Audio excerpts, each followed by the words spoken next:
From a one-bedroom house with 17 family members to Jamaica's youngest member of parliament. From selling slippers in Santa Cruz Market to jumping out of helicopters. From teaching to representational politics. My guest today is the MP for Central Manchester, Rhoda Moy-Crawford. I'm Archibald Gordon. This is Profile.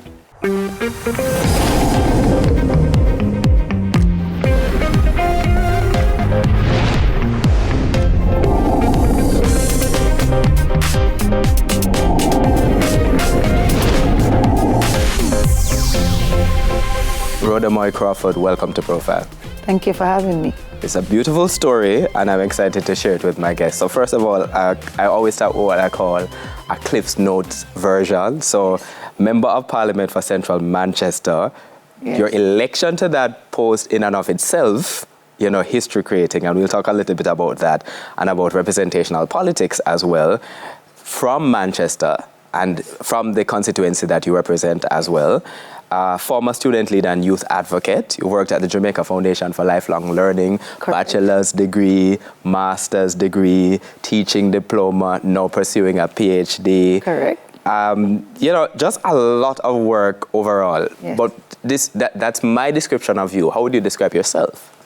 So I would describe myself as a very dedicated individual, hard worker, someone who loves to give back to community, believe in servant leadership, fun-loving, a daredevil. I love extreme sport, but at the same time, I love solitude.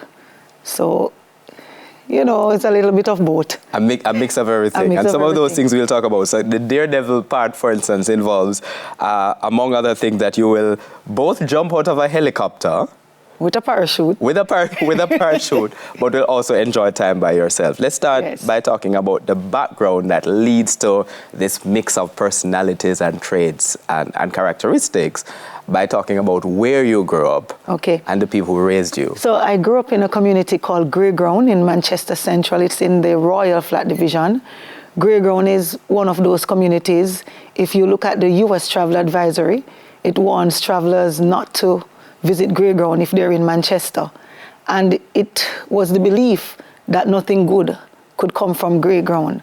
So I grew up right across the standpipe in the square, in a little one-bedroom made from board, zinc, wattle and daub. At one point, there were 16 to 17 family members in that one bedroom.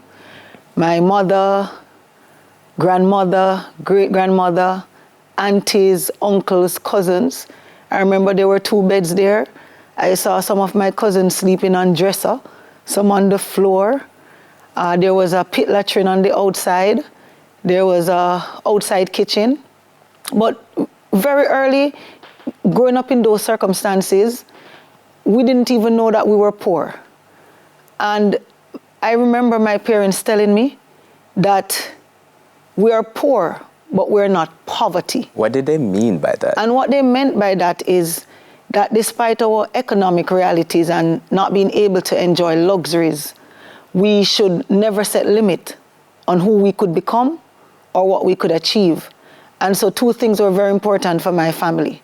We had to get a good education or learn a skill, and we had to go to church. And you were also seeing your parents exemplify this by the work that they were doing. For sure. And, as I grew, after my grandparents passed, that's my mother's, the maternal side of the family, my grandmother and great-grandmother, my mother now had to be moving to different communities across the constituency, always in search of cheaper housing opportunities. And as we moved across those communities, it was the village who was helping her to raise me. So when she had to go off to work, the neighbors would, when I get home from school, the neighbors would feed me. They would help to make sure I have my homework done. I mean, there were days when I didn't have lunch money to go to school. It is the neighbors who would have helped. I mean, at some point it was frustrating moving from place to place. But of course, in 2020, it proved very well because I was well known across the constituency. And I was seen as the daughter, the niece, the granddaughter of constituents. But, looking back at my mother never giving up, never saying die, this stick-to-itiveness. I saw her bending down on her knees with a piece of cardboard, fanning the flames, with the fire to make the porridge for me. And at one point when we were living in Tulsa Road, now in the Knockpatrick division, she was selling slippers and so on in the Santa Cruz market.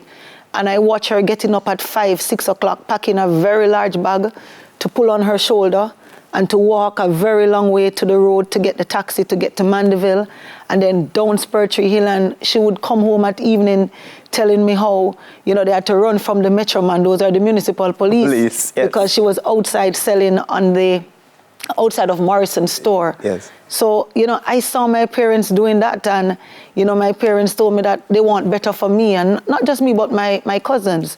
And, we're all very successful now. But, even going back to Grey Ground, there were so many activities that we would look forward to as children. Every Sunday, you would dress up in your Sunday best. They would wash your hair and put the little shiny bums, we call them. You look out for the Creamy, the ice cream man.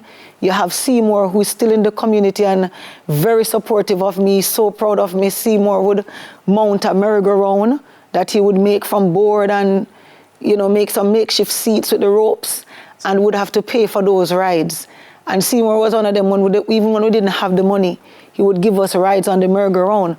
But one of the activities that really, really stood out for me, as the smaller children, we would hear the bigger cousins saying that they're going to Skateland, not too far from Grey Ground, in Grovemount. And you would see them cutting some branches from the coconut tree. And the littler ones would always want to go. Very few occasions they'd take us. So when you go, you sit on the coconut brush and sit, and they shove you down a path. And skating. So Skateland. Which is not... But it's not really Skateland. It's not really Skateland. It was since I became member of parliament and we had some drains to clean before the hurricane season, and I went there and I said, but I've been here before. I thought this was Skateland. I didn't even realize. You said school in particular, they also said they want a lot for you. Yes. And school was one of those transformative places that you've said. Yes. School. Why? How was school transformative for you? So, it first started at Villa Road Primary, grade 1. So apart from my family telling me that it's important to know who we are and not set limits, the other thing they taught us is that we must develop a spirit of excellence. And that what that meant is that we must always aim to be among the best, we must get on top, and we must stay on top. So when I got to Villa Road... They were saying it like that. You need to you need to beat them. Yes, stay on top, get on top, stay on top, work very hard. All right, because you have a story that I know that you're going to tell about Villa Road, I'm going to take our first break on Profile. My guest is the MP for Central Manchester, Rhoda Moy-Crawford, and we have more after these messages.